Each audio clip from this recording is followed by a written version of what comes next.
I think you'll be aware in terms of, predominantly we are coal generating utility, but we are diversifying our portfolio, of course running the only nuclear on the African continent with the 42,000 odd employees.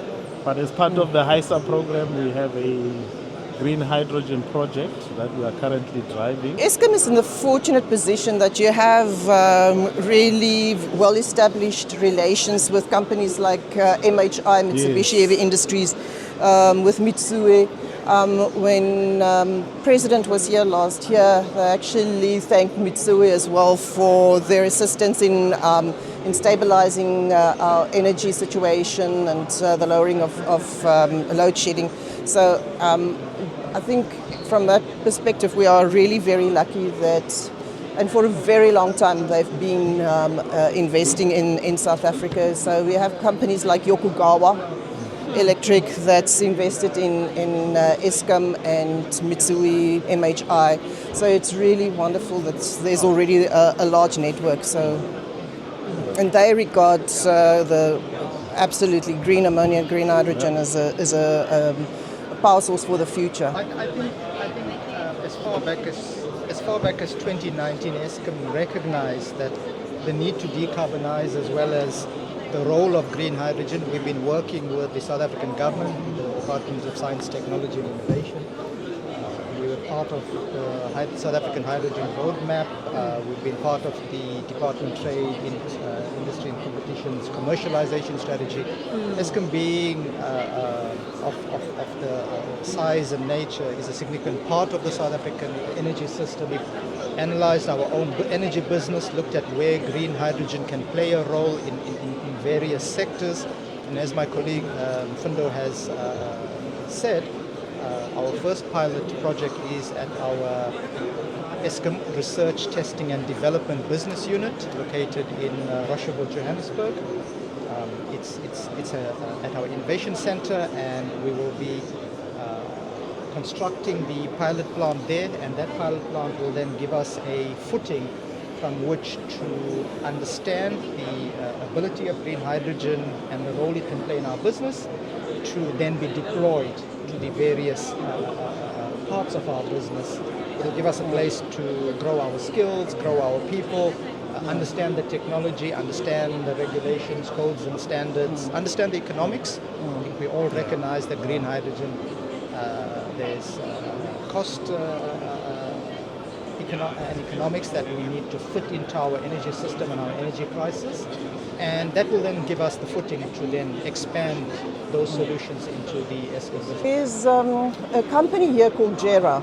Yes, They're the Eskom of Japan. Yes. And like South Africa, they also have the largest percentage of their power is generated from coal. Yes. And when Minister Ramaphosa was here in December, we had a fantastic meeting with them on the potential collaboration between South Africa and Japan on the green hydrogen and ammonia, and because they have the technology, we have the resources, the actual materials, and Minister actually called it a mind-shifting visit. So from a South African perspective, what is a circular process to whether beneficiation or green hydrogen? That's what now in Mintech, they are building capabilities of recycling. Because then we're saying, when we in whichever part of the value chain, when you have reached the end of life, what do you do with those materials? What do you do?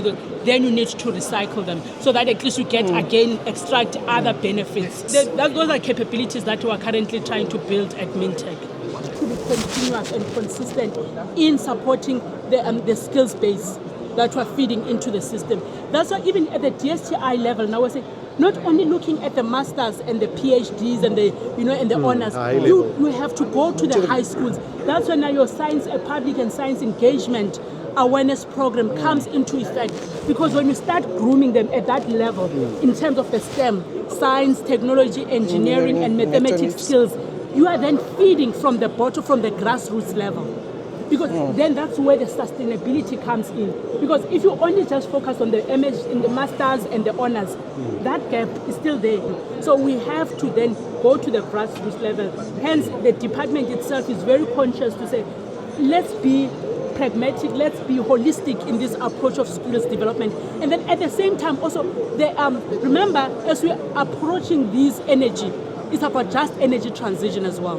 So when you're building the skills, you also have to look at the skills development in the reskilling of the current workforce that has been focused on the carbon intensive system. So then when you are transitioning out of those, then you are able to integrate them to the new emerging sectors like your hydrogen and fuel cell sectors, where with the new skills. So that's basically continuous sustainable chain that you're trying to build when it comes to skills. Deputy Ambassador, this is the SATRAPs that she's doing, that is supported by the government. It's about development of green ammonia. And the competencies coming from Northwest University is the catalyst that will be part of the system and the process of then producing that green ammonia in partnership with Sasol as well, because that they want that capability to be then to be demonstrated at the Sasol facility in Sasolburg. Okay. And then part of the consortium, you can see there's Nagoya University. So this tells you the University of Tokyo, Kumamoto University, then JICA, JST. We've got this commercial company from the Japan, Enikemet. So you can see it's a very, very well-established relationship. Very well-established relationship. And then in terms of the huge, the original equipment manufacturer, we're in partnership with Toyota South Africa. In the, which is, our minister will be launching it on the 30th of April, is the mobile refueling station for their Toyota Mirai. When they imported their Toyota Mirai, they are refueled at Northwest University with the technology that has been developed, supported by the South African government.